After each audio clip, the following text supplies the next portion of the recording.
Question number 2 টো 1 number কুৱেশ্যনৰ লগত same হয়।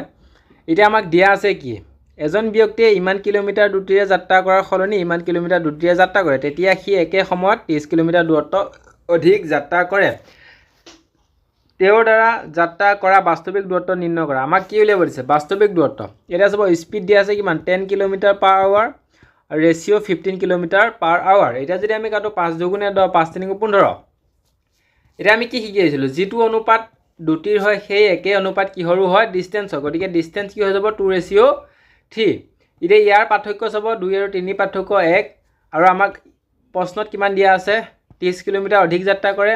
এতেকে 1ৰ মান আমি 30 পালোঁ। গতিকে আমাক উলিয়াব দিছে কি তেওঁৰ দ্বাৰা যাত্ৰা কৰা বাস্তৱিক দূৰত্ব নিৰ্ণয় কৰা। এতেকে বাস্তৱিক দূৰত্ব কোনটো হৈ যাব নিশ্চয় এইটো হ'ব। গতিকে আমাক ডিষ্টেঞ্চ কি পাম আমি 2 × 30 ইকুৱেল কি হৈ যাব 3 দুগুণে 6 60 কিলোমিটাৰ। এতেকে 60 কিলোমিটাৰ কোনটো অপশ্যনত আছে অপশ্যন 1।